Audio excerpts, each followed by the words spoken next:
There's always something when you're doing it by yourself. Anyways, welcome to Riffin with Griffin. Let's do it. Ladies and gentlemen, welcome to Yo Absolutely Favorite Podcast. Riffin with Griffin, yeah. Whoa, whoa, whoa. Yeah, yeah, yeah. With Griffin. Riffin with Griffin. Riffin with Griffin, yeah. Whoa, whoa, whoa, whoa, whoa. Riffin with Griffin, baby. This is Riffin with Griffin. What's up, y'all? Welcome back to Riffin with Griffin. Doing it live once again in full effect. Today's episode, I'm going in on the Kevin Durant issue, and I'm just getting back to some lighthearted stuff where we're just talking about some movies and TV shows. Terminal List starring Chris Pratt, the Elvis Movie, and I'm finally giving my final review of Obi-Wan. So stay tuned, stay put. This is Riffin with Riffin Griffin. with Griffin, yeah. Whoa, whoa, whoa. Riffin with Griffin. Riffin with Griffin, yeah. This is Riffin with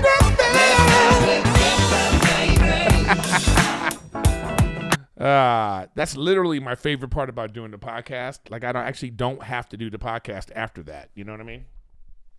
So, I forgot to do this during that. But welcome to Riffin with Griffin, starring Erik Griffin, your host and mentor and big brother, Erik Griffin. I'm here for you guys. Thank you for joining the show. And, as always, please, subscribe, share, all that stuff for the channel. That's always helpful. I'm also, like I say, I'm on Twitch. So make sure you hit me up on, I'm there daily. And if you want to get some extra content, go over to Patreon or basically even if you just want to support me and support what I do, even if I'm not putting a lot of extra content up, but I'm trying to. I got a producer now. If you notice on my Instagram account, I'm putting more videos weekly about the podcast. So I'm slowly growing towards where it's going to be like major content coming out all the time. So thank you guys for being here. As always, I do appreciate you. Okay. So what's going on? Big news in the Erik Griffin community, for me at least. So I was doing King and the Sting. Actually, it wasn't even when I was doing King and the Sting. It was just like randomly I was talking to the guys, but I was talking to Brendan in particular. And, he unfortunately couldn't come to the wedding. But he was like, well, let me get you something. He was like, what do you want? What wedding gift do you want? And I said, well, I'd love a PS5, but I've said this to a couple people. I even said it to Santino. I was like, I want PS5 because I want something for me. Right. So he was like, done, and I just was like, I didn't think anything of it, because then he told me later, he was like, yo, man, I actually tried to get this and it's like impossible to get. So he took that as a challenge, and my boy came through, y'all. My boy came through. Oh, yeah. Woohoo! Oh! So, shout out to my boy Brendan Schaub. Got me a PS5. PS5 gang. I was really touched. I really appreciated it. It's like, it is what it is, All the haters are going to hate, but I don't really care. Y'all don't know the real situation. So it's very nice of him to do that, to go out of his way. Only issue now I have is Rachel's all on my case. She's like, oh, is that our wedding gift? She's like, that's our wedding gift. When do I get to play the Xbox? I mean, the PlayStation. She's like, when do I get to play it? I was like, okay, you play whenever you want. She don't want to play it. It's just, it's so, oh my God. It's so frustrating. She's like, the whole wedding's her gift. You know what I'm saying? The whole wedding's for you. The expensive dress. She had to have a dress she had to make herself by a designer. Expensive. We went on this expensive honeymoon. All this is for her. Can I get one thing?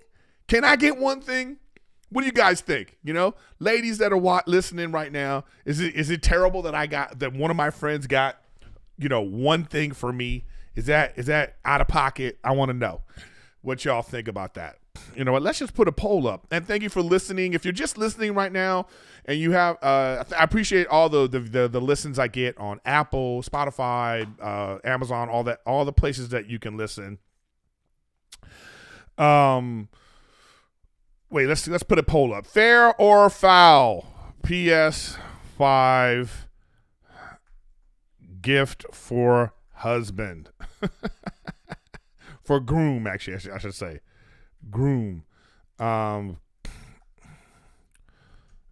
know all the guys, most of the guys in here. I know how y'all gonna answer. Anyways, but I got some good gifts. We got some good gifts from people, and we have to actually start sending out thank you cards to the people that got gifts. Oh, I see my boy Vincent Oshana is in the thing. Him and his cousin Rumson. Shout out to them. Two of my good friends. They got us this Google Nest thing because I use the Google thing anyway. I have it it turns the lights on and stuff, and I have a speaker, so it's good. But just the building that I live in, I don't think we could change the lock, so we're gonna have to hold on to it for something else. Rachel actually wanted to put it on her closet door. You know, she was like, well, I want my closet door locked. I was like, if somebody's in the house, if somebody's in our place at that point, they gonna kick this door down, you know? But it is what it is. I don't know what all people got, and I don't, the gifts, you know, because we got it, it's on the registry. But we already had a situation because somebody looked on the registry. And by the way, this is a pro tip for you guys that when you're going to buy something for someone, but you don't want to so let's say they have a registry. We had our registry at Bloomingdale's, right? So let's say you have something on Bloomingdale's, like a mixer or something, right? Like or like a bread maker, let's say. So you see on Bloomingdale's, the bread maker is like $500. But then you go to Amazon and you go, oh man, I can get the same bread maker for $300. And then you don't get the bread maker on Bloomingdale's and you get the bread maker on Amazon and send it. Here's the issue though. You have to tell the couple, because what happened is that's what somebody did for us. They bought us something that somebody already sent us, so we have two of the same gift because we didn't check it off on the registry. So if you are going to do that, wedding gift tip. So and it's actually smart. Like you could go to people's registry and you can see that they're registered at some fancy place, whatever, Bloomingdale's, Wayfair, whatever, and you see you can get that gift cheaper. You have to let them know. Because if you don't let them know, they're going to, you know, someone else might buy that because it's not checked off on the list. So that's a tip out there. So, yeah. So now Rachel wants to, like, you know, she want to use the PS5. You know, she just – so I have some more wedding updates. Not necessarily wedding update, but more like a question for those people who are already married. Okay? Rachel news. So this is a funny thing to me. It's just – sometimes I feel like your wife should come with a manual, with like an index of all the things that we're supposed to know. My wife says this kind of stuff to me all the time. Like, you should know, but it's like, it's not like, oh, you should know I'm allergic to chocolate or say. It's not major big things. It's these little things where I'm like, how am I supposed to know that? Rachel's like a mugwai with these like instructions that I didn't know. Like, you're not supposed to feed her after midnight or she gonna turn into a monster or something. You know, she got these weird rules. So we'll be out to eat and I'll be like, hey, you want the strawberry vinaigrette with she'll be like, you should know I don't like strawberry vinaigrette with walnuts on my spinach. You should know this. How the hell am I supposed to know that? Like, she says this to me all the time. You should know. How am I supposed to know? When did we have this discussion? They should all come with a manual. They should come with a manual with like an index where you could go, okay, strawberry vinaigrette. Just a second. Let me go to that section. Okay, salad dressing. Here it is. I got to go to the vinaigrette section. Okay, vinaigrette, strawberry vinaigrette. Addendum 1, cannot have strawberry vinaigrette with walnuts on spinach. after 4 p.m. It's all these weird things. And by the way, it changes too. So it's like, it's like the index book that you would get for your wife. It's like one of those textbooks, that they keep changing. So you got to get volume 1. So I have volume 1 right now, and I go to the strawberry vinaigrette section. But like volume 2 gonna come out next year, and she's gonna be like, you should know that that's not a thing anymore. That I love strawberry vinaigrette with walnuts on my spinach, and I have to have it before 2:00. So you go like, so you have all these books and indexes of like trying to figure out what the hell they want and don't want. But she says it to me so matter-of-factly that I feel like, how did I not know this? She's very matter-of-factly like, you should know that I don't like coffee with this type of milk and only 1 spoon of honey. You should know this. And like furious at me that I don't know. So that's some things I'm learning right now. Yeah, I mean, we were together a while. We were together 6 years. And still, how am I supposed to know all these little specifics? You know what I mean? It's so funny. I was thinking about something that oh man, you know what I forgot? So we got to do it now. Damn it. This is like when you do stuff live, you forget. But I forgot about my pre-rolls. So we got to do the pre-rolls now, guys. Shout out to Helix Sleep. Helix Sleep. Take their 2-minute sleep quiz, and they'll match you to the mattress that will give you the best sleep of your life. Find your perfect mattress at helixsleep.com. And also 5CBD. 5CBD, enter code Griffin. Thank you to our sponsors. They make full spectrum CBD and THC products that you can really feel. Go to 5cbd.com/Griffin and enter code Griffin at checkout for 30% off and free shipping on your order. Forgot we got to pay the bills. I'm still thinking about my honeymoon, it was so fun to be like on vacation. But there is one thing that happened on my vacation, and it just made me think about something that I'm dealing with my wife, with Rachel. I farted on the honeymoon, and it was probably top 5 all time. You ever have a fart like that where you're like, oh, this is wow.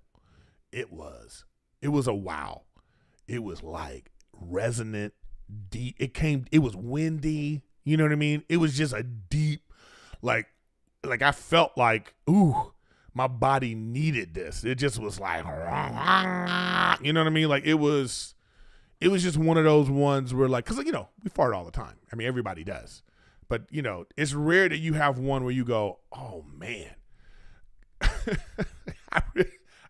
Because it was memorable because I was sitting on the beach, laying on this towel under this thing, and the wind was blowing, and I just was like, ooh, I feel this. And then it just was like, Rachel wasn't even around. She was out swimming, so don't worry. It wasn't like it was in front of her. I was alone, but it was just one of those ones where I was like, what? Hello.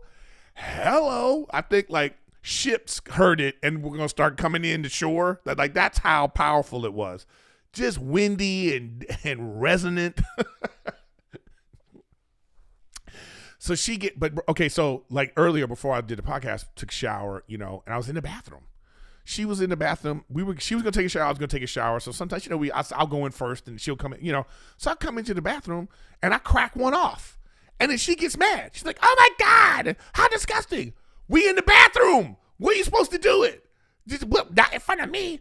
Every time I do it, and when I do it, it's like you would have thought like it's a personal attack on her, right? It's always like the worst thing ever. Let her crack one off, okay? And then she looks at me like, well, if you hadn't have given me that strawberry vinaigrette with those walnuts, like I told you, it's like, oh, it's my fault. Rachel is a master at making everything my fault. If it was an Olympic event, she would be a gold medalist in making it my fault. Like at the weirdest times too. At places where if I would have farted when she farts, I mean, it would be like I'd be sleeping on the couch, okay? But she does it. I'm looking at her like, did you just? She's like, well, I told you I wasn't hungry and you made me to eat that food. Like, what? How's that? I forced it. So,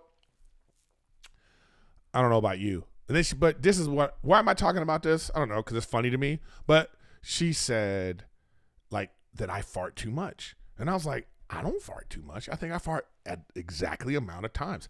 I almost want to Google what is the average amount of farts per day.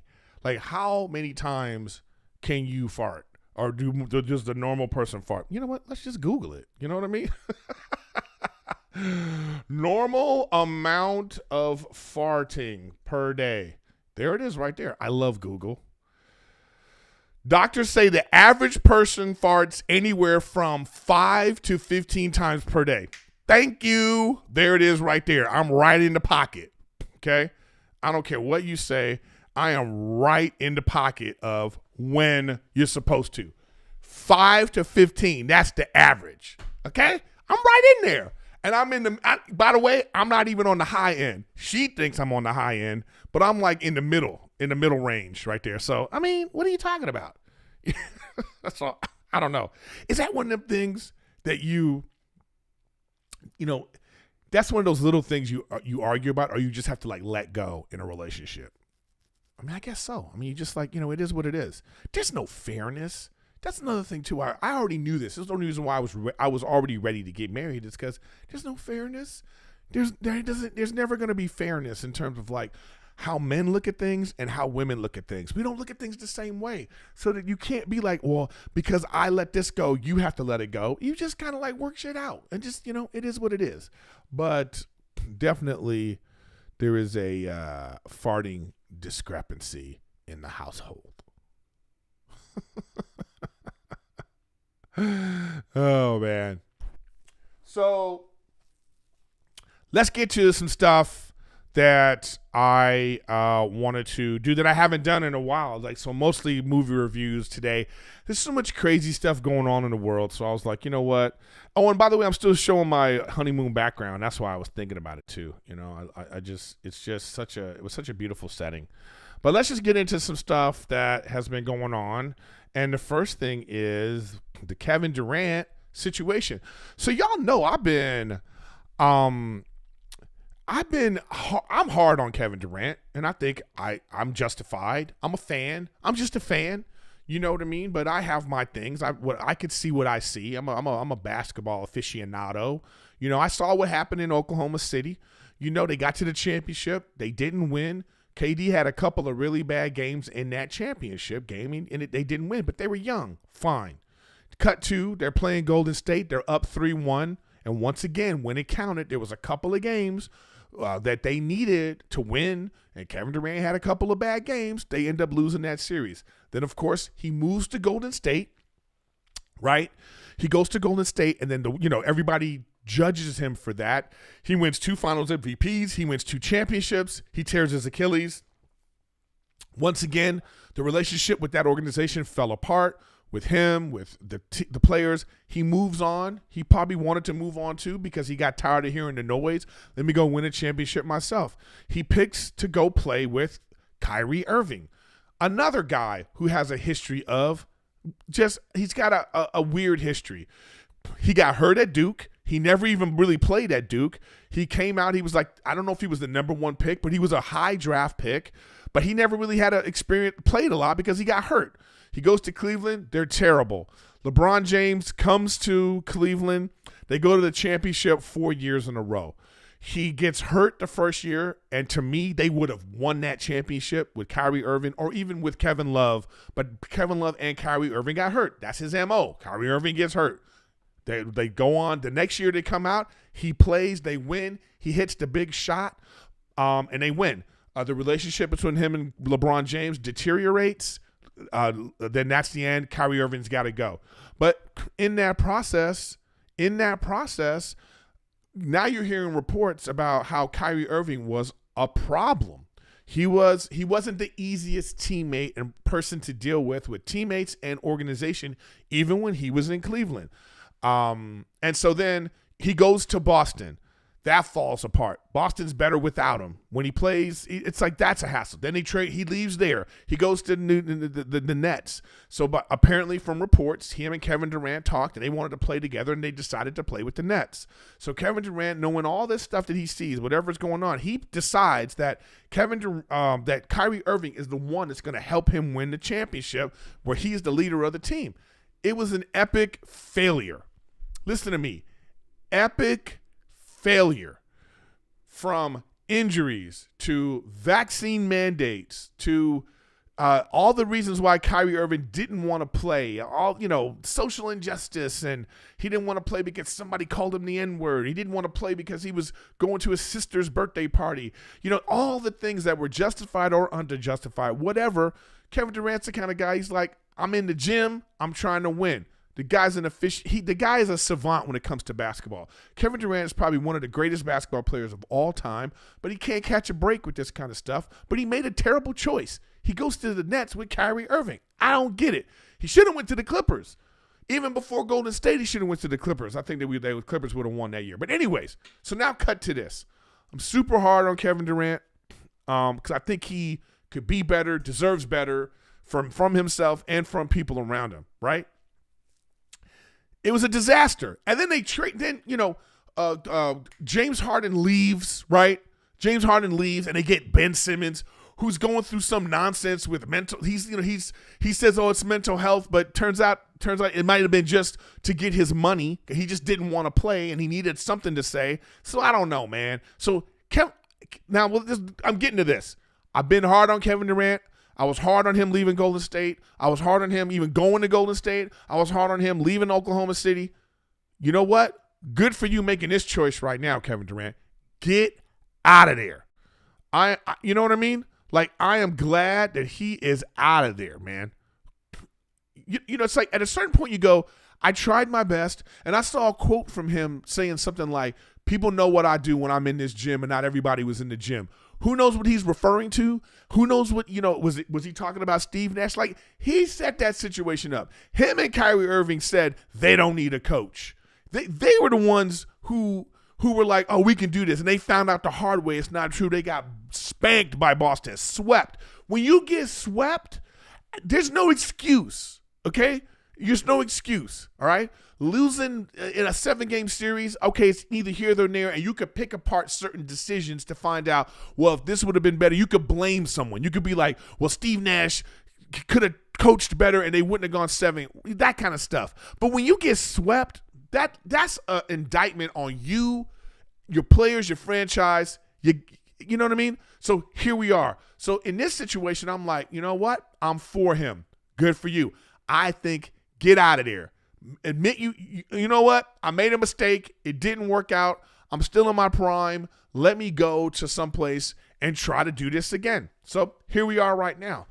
The question is, where is he going to go? Because I've been Googling stuff about NBA rumors, and I'm hearing some weird ass stuff, man. One of the rumors was him going back to Golden State.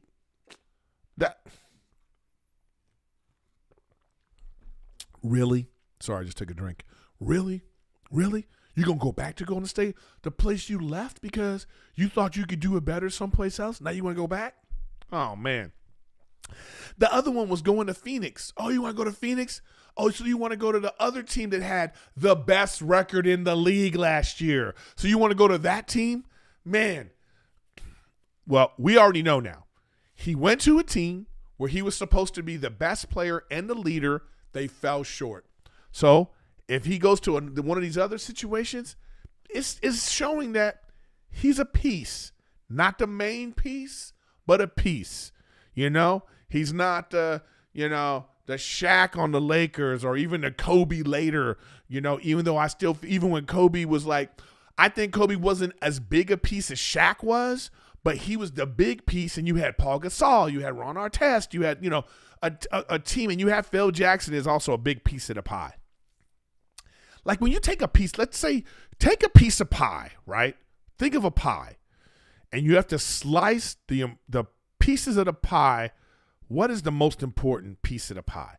So when LeBron James was in Cleveland, I think he was the largest piece of pie there's ever been of a situation for a championship team, in that situation, right? He was a really large piece of the pie.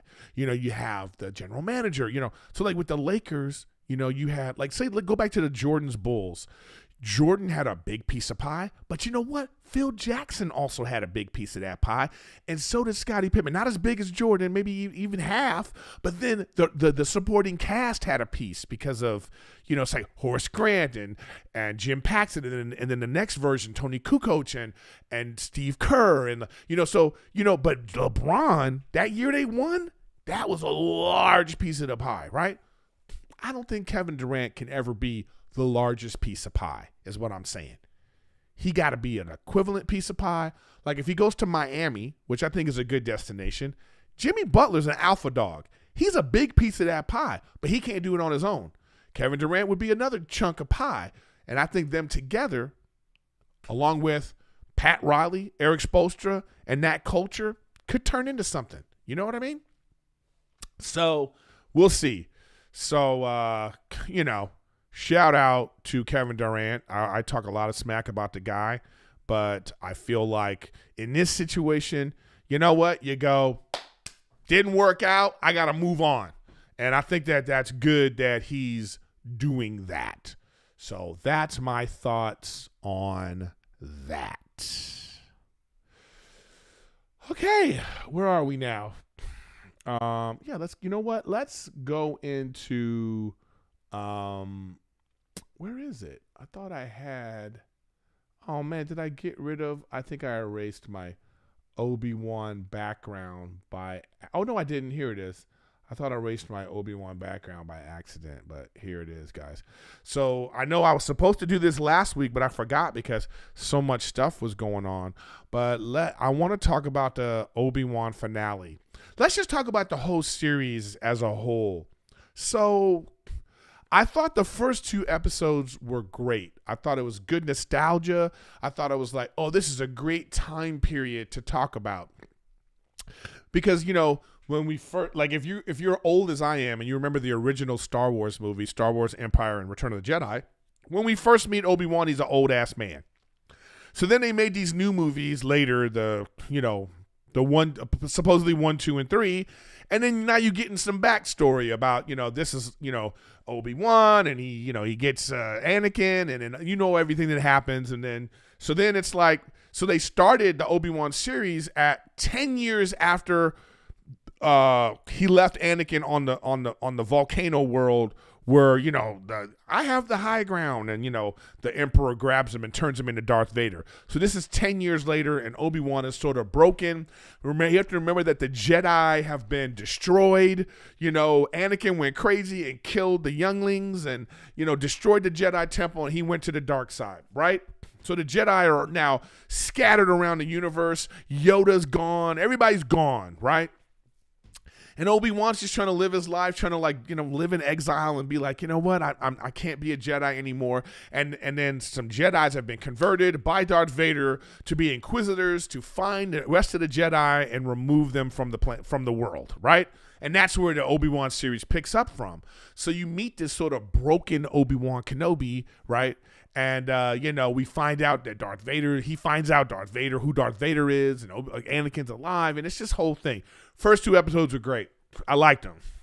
The little girl playing Princess Leia, she's going to be a good actress one day. She ain't there yet. That's the nicest way I can say it, It's just with kid actors, it's hard to get you know what I mean? Like when you really get it's a special child actor, it's a tough thing. She's not there yet. A lot of charisma. I see a bright future for her, okay? So 3 and 4, those 2 episodes, not good. The story wasn't good. The acting wasn't good. But 5 and 6, it really picks up. And when you look at the series on a whole, I give it a lot of woo-woos. Just for nostalgia's sake, I really enjoy that universe. So they're not always going to get it right, but I enjoy the universe. You know what I mean? I like how they, Darth Vader's powerful, but he's not the Darth Vader that we see in Star Wars Episode 4. you know? And so we got this thing. And I tell you, after I watched the final episode of the Obi-Wan series, it made me want to go watch Star Wars. It did. So I went and I watched Star Wars, you know? I was on a plane or whatever, and I was like, oh, you know what? I got to watch Star Wars. This is, you know, so good for them. I give, you know, Obi-Wan some woo. Maybe that's like 4 woo-woos. So I don't know if there's going to be a season 2. I doubt that there is. They might start something. Because at this point, we know what, like, it's hard to do a bunch of prequel stuff because we already know what happens. You know what I mean? Like, at this point, we know what happens. So, like, I guess I don't know. I don't think we want to see any more stories about these people because we know how it ends. We know what happens to Darth Vader and Anakin Skywalker. He redeems himself. He was the one that brought balance to the Force. You know, it's like, we don't want to see all that anymore. And there's not much more story you could tell.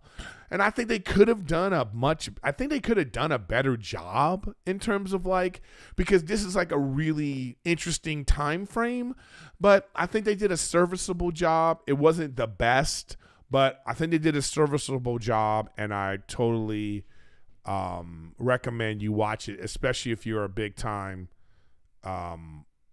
Star Wars fan. So I'll say that. So that's my Obi-Wan thing there. Okay. All right. Let's take some time now to go back to talk for our sponsors, guys. Helix Sleep, man. I have a Helix Sleep mattress, and I do highly recommend it. Sleep is one of the most important things you could possibly do. Every time I go to the doctor, when I go to some of these health places I do for, like, really working on my hormones and all this stuff, the first thing they ask about is always sleep. Sleep, exercise, and what you eat. Those are the 3 things that can change your life. So having a good mattress is super important. And especially with the world we live in right now with shootings and politics, you need to have a good night's sleep. So sleeping is important. Helix Sleep has a sleep quiz that you can take. It's just 2 minutes. You complete it, and it helps you figure out what kind of mattress is good for you. If you're a side sleeper, if you're heavy set, if you're a stomach sleeper, back sleeper, they have the mattress for you. I'm a side sleeper, and that's the kind of mattress that I have. So if you're looking for a mattress, like I say, you take the quiz, you order the mattress, and the mattress comes right to your door, shipping for free. You don't ever need to go to the mattress store again, which is a hassle. And they'll actually, if you have 100 days, and they'll return it. There's a 10-year warranty, and you get to try it out for 100 nights risk-free, and they'll even pick it up if you don't love it. And I'm sure that you are going to love it. Helix is offering up to $200 off all mattress orders and 2 free pillows for our listeners at helixsleep.com/Griffin. 5-CBD, guys. 5-CBD. I'm not a weed smoker. I don't even drink alcohol at all. I'm not this guy. I don't like being high. I don't like that feeling. But 5-CBD is the spot. It was founded by hemp enthusiasts to unlock the power of full spectrum CBD so you can unwind from the grind. If you don't want that, like, super high feeling, this gets you right there. It's so calming. I love it. I'll pop a gummy at night, and woof, I feel that chill. It's like it's right there. It's the essence. You can think of 5-CBD as extra strength relaxation. I love it. 5-CBD has designed high quality, affordable, and full spectrum products that help you slow things down. Life moves fast. Sometimes you need to remind yourself to just kick back and relax. 5-CBD will help you with that. Riffin with Griffin listeners get 30% off and free shipping on their first order of 5-CBD. Go to 5cbd.com/Griffin and enter code Griffin at checkout for 30% off and free shipping on your first order. That's 5cbd.com/Griffin and enter code Griffin at checkout for 30% off and free shipping on your first order. Boom. Business concluded. How we doing, guys? And once again, thanks for being here.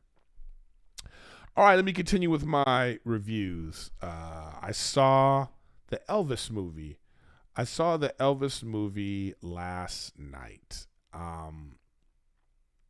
Let's see, is this it? Wait, let me make sure. Yeah, here we go. Saw the Elvis movie last night, guys. What did I think of it? So, wait, let me go here to the IMDb. Elvis, it stars, what's his name? It stars Tom Hanks, Austin Butler, and Olivia DeJean. No, I don't know what her name is, but it's really Austin Butler. I mean, this dude is a great actor. What do I think of the movie? So what is his name? Lerman, the director. This guy's a weirdo for sure. Okay. He, like this guy, like some other movies that he's done. He's done Romeo and Juliet. He's just done some weird. He's a weird dude, man. You know. He like, and so it's very artsy fartsy. It was super long. It's really like the story of Elvis, but it's not even really the story of Elvis so much as it's the story of the perspective of his longtime manager that Tom Hanks plays, who sort of was scamming Elvis, but at the same time helped him become great, or took advantage of his talents. And, and this movie definitely shows Elvis in a bright light, favorably, things about Elvis I didn't know. I didn't know he grew up in a black neighborhood. I didn't know that. He grew up in like sort of a like poor area, like a poor black area, but there was like sections for white people to be in this poor black area. So he grew up around black kids, according to the movie, and seeing gospel music, and he always knew about, he always was a musician. And then cut to, he records this record, and he's got like, that he's got the spirit. I mean, Elvis seemed to be just like a really pure artist, man.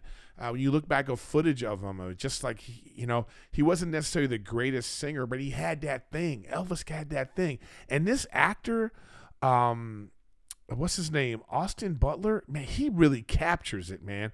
I don't know if he captures Elvis, but he captures something that is just tremendous.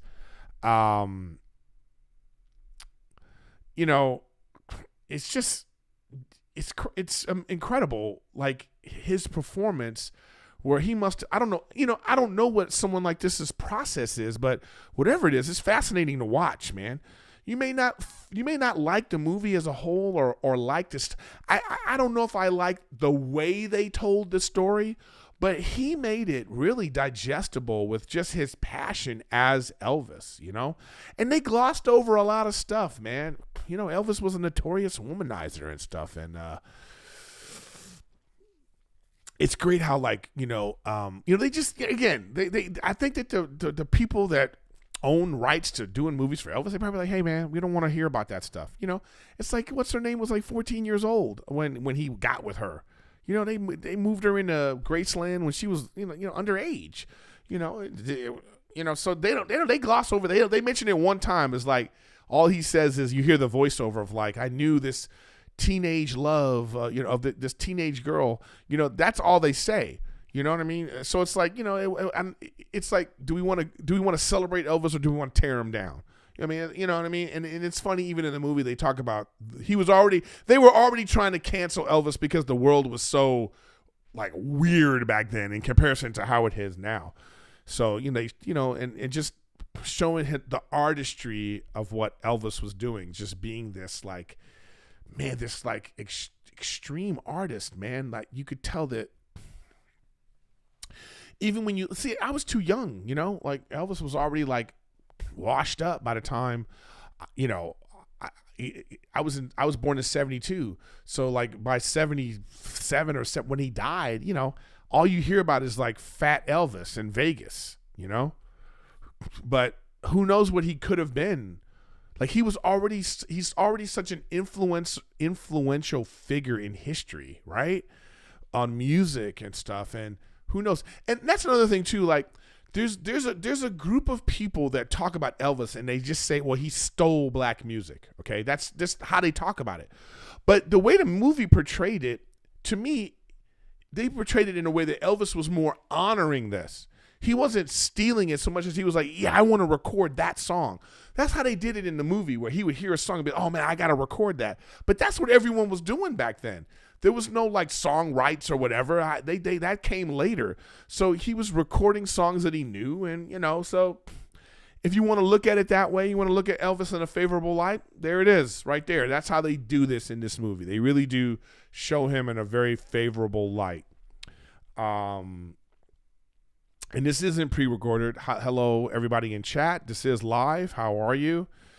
Yeah, it is what it is. I mean, I can't talk about stuff and look at chat, you needy pieces of... Anyway, so like I say, man, the Elvis movie, I enjoyed it. It was a tad too long, but I really did like at the end when they were showing actual real footage of Elvis before his death, and just he had this really great performance. He could barely walk anymore.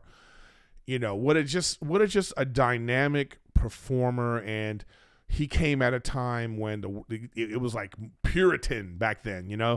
He was getting in trouble for wiggling, like dancing. He was getting in trouble. Moving his hips was like a slight on society, and his connection to black people back then made it like they were like, oh, what's he trying to do? And so if you want to hear about that kind of stuff, and again, you want to see Elvis in a very favorable light, I do recommend the movie. So make sure you check out the Elvis movie. I give the Elvis movie maybe like 3 woo-woos.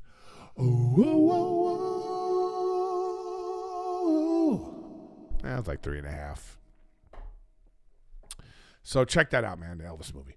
All right. And the last thing I want to talk about today is, where is it? This Chris Pratt show I watched on Amazon Prime called The Terminal List, based off this bestseller called The Terminal List. The movie's about a former Navy SEAL officer investigates why his entire platoon was ambushed during a high-stakes covert mission. Starring Chris Pratt. All right. First, let me preface this by saying this. I was watching Real Time with Bill Maher. I really love that show. I like some of the things he talks about. I like the guests he has on. I like the debate that they have. Whether you agree with him or not, I like that there's conversations like that happening on television. But there was one episode he had where he was talking about guns. And he was saying how hypocritical it is for Hollywood and Hollywood types to be so anti-gun, but every movie that comes out is there's just gunplay in every movie. And he was actually showing some of the movies like John Wick and these kinds of things. And it really made me think. Like I'm not saying get rid of guns in movies, but maybe it's time to think about, like, maybe PG-13 isn't enough, Like, what do we want to show kids? And it's just, that's what it really made me think about. And he was like, it's like how every movie is a revenge film and all this kind of stuff. And then cut to this Terminal List comes out, and it basically is a revenge movie. It's a long 8-hour revenge movie because it's a TV show cut into 8 episodes, a miniseries. And it just made me think about it. It's a lot of gun violence in it. It's a lot of and I'm an adult. I'm a grown-ass man. And I feel like when you're a grown-ass man, you should be able to watch grown-ass man stuff. And so, sometimes I don't like PG-13. I just don't like it. I don't like how they make, Wolverine, right? They're making a Wolverine movie, and this is PG-13. He's got claws that clearly are going to cut people up, and we don't see no blood or nothing like that. Like, what are we doing? We leaving it to the imagination? Why? Because you want to make money and sell stuff to kids? I'm saying, forget them. Make adult movies. The best Wolverine movie was the rated R one. And the first time those claws came out and you saw what the damage they could really do, it was like, whoa. I loved it as an adult. So maybe it's time that John Wick is a rated R movie. So kids aren't supposed to be in that. Okay. So maybe it's time that, let's just make movies for kids stuff, 13, 14, 15, they should have that, and then start making like Avengers and all these type of movies. Make them rated R. Make them adult. Just go balls out. Make them adult and make them rated R. And, you know, because maybe we are doing some damage. I don't know. I mean, I'm not a scientist, so I don't know in terms of like, does video games cause violence? Does seeing too much gun violence in entertainment cause kids to feel a certain way? I don't know. But there are studies about it, and if there is a case, if that is true, then let's actually do something about it. And I do agree. The Hollywood types, the Hollywood left, the media, all that stuff, stop being hypocritical about gun violence when you celebrate it in your movies. That being said, because the reason why I bring this up is I was thinking about it when I was watching this, but The Terminal List basically is a revenge film. And I don't know. I enjoyed it because I like this kind of stuff. I just got finished watching. Oh man, I really should. I'm gonna say this because I'll talk about this next week actually. But I don't know if you guys have ever seen the movie Old Boy, but you have to watch the movie Old Boy. And there's another Korean movie called I Saw the Devil, and these are like, oh my God, the most graphic, crazy revenge films you're ever gonna watch. And I can't decide which one is more gruesome, which one is more sadistic and messed up. So my homework for my Riffin with Griffin audience right now is I want you to find Old Boy and I want you to find I Saw the Devil, and I want you to watch both of them because next week I'm going to talk about revenge films, and I'm going to bring those two movies up. But this show, The Terminal List, starring Chris Pratt, he executive produced it. I mean, it's a TV show. I won't spoil it too much. I'm not going to tell you what happens. But basically, you know, the movie opens up. They're on a mission, and the mission goes wrong. And, you know, you find out why it went wrong and who's responsible. And some stuff unfolds that sends Chris Pratt's character off on a revenge spree. And what I like about the show is that it was basically an 8-hour movie. So they easily could have made the Terminal List movie. It would be like an hour, 45 minutes. I'm sure they would tie it up. They would show everything, and then the movie would end, and you'd be like, okay, that was good or bad.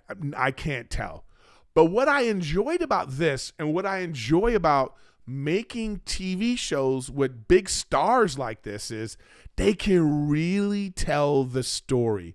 And that's the thing I like about it. Whether you like the story or not, whether you think this was good or not, I enjoyed the application of the process of which they did this. I enjoyed all of the, because then they left no stone unturned. You knew everything you needed to know. You got to know every single character. You got to know. You were deep into the plot. You were. It was easy to follow. And then they just tied it up. They cleaned it up. They finished it, and at the end, you were satisfied. I was satisfied that this story is done, and so because of that, I enjoyed it. Because of that, I really, really enjoyed it. And I like Chris Pratt. Is the fact that he was just this kind of chubby guy from what's the show with Aziz? Come on, chat, help me out. Why am I forgetting it? With Amy Poehler. It was just like The Office. You know what I mean? I don't know why I'm forgetting the name of it. It's just because I'm old. But and he's a funny guy. He always was this like funny guy, and then he like buffed up for Jurassic Park or whatever movie it was, and he became like this really like action star. So I love Parks and Rec. Thank you, everybody. Parks and Rec. It was Parks and Rec. I know everybody listening right now is like, what's wrong with this guy? How can you forget Parks and Rec? I don't know how I forgot that, but yeah. Parks and Recreation, great. He was great on that. He was so funny. And, you see him as that character. You don't think someone like that could become what he became, but he did it. It's just a matter of like working out. He's a good looking guy, and he just, his body looks great when it's in shape, and boom. So he became an action star, and he's been in a lot of great action movies. I have not seen the new Jurassic Park yet, but I'm not hearing anything good about it. But I'll probably watch it when I'm in the road. I'm going to Austin. So check me out in Austin, all you Texas people. I will be at the Creek in the Cave 15th, 16th, and 17th in Austin. So make sure you come check me out there. So, yeah. Weird stuff. So, like I say, I don't know if anybody saw the Terminal List. I don't know if anybody in chat right now watched it. But if you have Amazon Prime, I think it's a good watch. It's a fun, I think it's a fun watch. I don't think you're gonna be disappointed. You might just be like, oh, this is like the same kind of thing. Like I say, I mean, there's a lot of like, there's nothing special about the plot per se. It's like a lot of movies are the same. It's like, something happens to someone's family and they have to get revenge. I mean, that's basically, what it boils down to. And I always like military movies. There's something about military movies where I like when they really display the brotherhood and commitment that soldiers have. And I think that they really serviced that in this movie.